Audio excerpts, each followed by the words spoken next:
झारखंड के युवाओं को सिपाही बहाली के नाम पर मौत बांट रही है हेमंत सरकार। झारखंड के पूर्व मुख्यमंत्री व भाजपा के प्रदेश अध्यक्ष बाबूलाल मरांडी ने दुमका के कन्वेंशन सेंटर आयोजित एक प्रेस वार्ता के दौरान यह बात कही। उन्होंने कहा कि आपधापी में सरकार उत्पाद विभाग में सिपाही बहाली करने के लिए भादो माह की गर्मी में युवाओं को दौड़ा रही है। एक दिन में 6000 युवाओं को लंबे इंतजार के बाद दौड़ा लगवा रही है।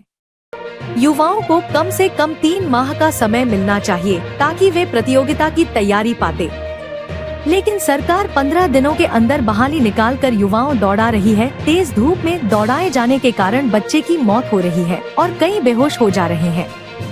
वहीं चंपाई सोरेन और लोबिन हेम्ब्रम को भाजपा में शामिल होने को लेकर कहा कि झारखंड को सिंचने वाले लोगों को झामुमो उपेक्षा कर रहा है। मुख्यमंत्री हेमंत सोरेन प्रेम प्रकाश, पंकज मिश्रा, अमित अग्रवाल जैसे दलालों से घिरी हुई है। ऐसे में उनको लगा कि इस सरकार से झारखंड का भला नहीं हो सकता है, इसलिए भाजपा में दोनों मोदी के नेतृत्व पर भरोसा जताते हुए शामिल हो गए। झारखंड में आगामी विधानसभा चुनावों में मुख्यमंत्री का चेहरा कौन होने के सवाल पर बाबूलाल ने कहा कि भाजपा में कई चेहरे हैं जो मुख्यमंत्री बन सकते हैं। उन्होंने कहा कि चुनाव सीएम के चेहरा के लिए नहीं हो रहा है, बल्कि झारखंड को बचाने के लिए हो रहा है। जिस तरह से झामुमो की गठबंधन सरकार ने झारखंड को पीछे ले गया है, झारखंड को अगर हमें आगे ले जाना है तो विधायक, मंत्री, सीएम यह महत्व नहीं रखता है। उन्होंने कहा कि झारखंड को कोई बचा सकता है तो वह भारतीय जनता पार्टी ही है।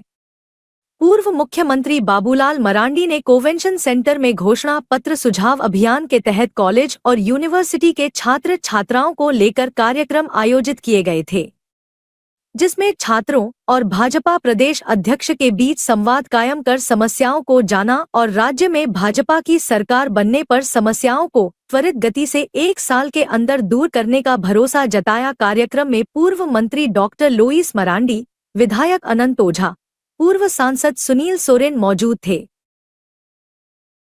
सीएम का चेहरा कौन होगा? सीएम का चेहरा सब यहाँ बीजेपी में कोई कमी थोड़ा है, इसलिए क्योंकि चुनाव सीएम के चेहरा के लिए नहीं हो रहा है, झारखंड को बचाने के लिए चुनाव हो रहा है। इसलिए हमें इस चुनाव को समझना चाहिए। जिस प्रकार से 5 वर्षों में झारखंड को इस व्यक्ति ने ब्रेक पीछे ले गया है और झारखंड को अगर हमें आगे ले जाना है तो विधायक, मंत्री, सीएम ये महत्व का विषय नहीं है। महत्व का विषय है झारखंड को बचाना, और झारखंड को कोई बचा सकता है नहीं कहूँगा कि भाई चंपाई और लोबिन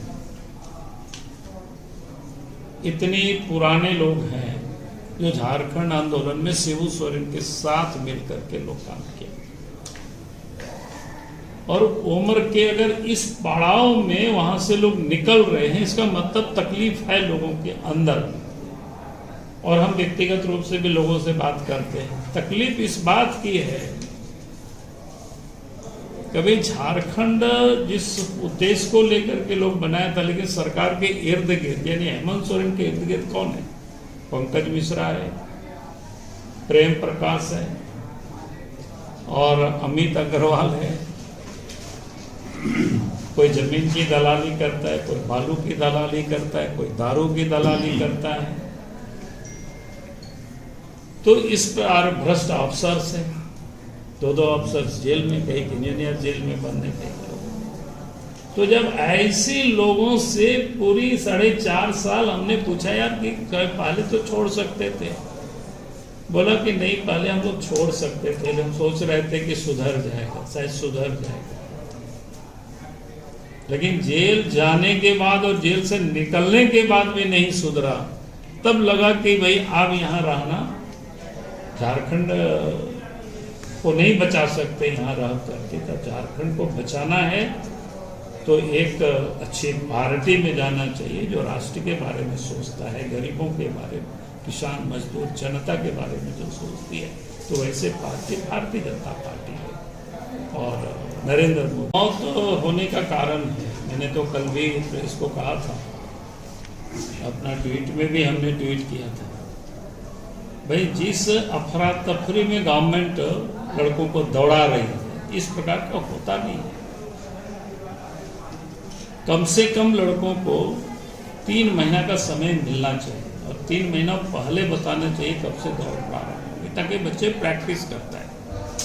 लेकिन उन्होंने ऐसा नहीं किया। जब से एडमिट कार्ड मिला और वैकेंसी किया तो मात्र 15 दिन का गैप में देख रहा था। तो इतना में तो लड़की कोई प्रैक्टिस करता नहीं है सर। उसके बाद भी जो कल हमसे कुछ बच्चे मिले थे डेलीगेशन, और उन्होंने बुलाया भी था, तो हमने कहा कि ऐसा हो कैसे।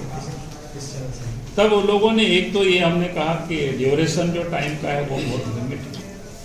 दूसरा लोग बोला कि एक एक केंद्र में 6-6 हज़ार बच्चों को दौड़ा रहा है, और 12 बजे रात से लोग लाइन में लगते हैं और उनका 10-12 बजे दिन में फिर नंबर आता है। यानी रात भर बच्चे सोते नहीं हैं। और जब कोई भी बच्चे रात भर आप भी और हम भी नहीं सोएंगे तो आप समझ सकते हो क्या हालत होता है। और इसके बाद भादों की वो गर्मी में धूप में बच्चे दौड़ते हैं तो फिर मौत के सिवा और कोई नहीं मिलेगा। इसलिए हेमंत सोरेन जॉब नहीं दे रही है, मौत दे रही है बच्चों को। बच्चों के साथ जायदाती कर रही है। और 10 बच्चे तो कल ही का रिपोर्ट है 10, और आज भी कहीं का आपसे जो लोग चर्चा कर रहे हैं तो हमें लगता है ये संख्या बढ़ेगी। जैसे 500 सिपाहियों की सीट वैकेंट है और 10 मर गया, यानी 2% की मृत्यु हो गई।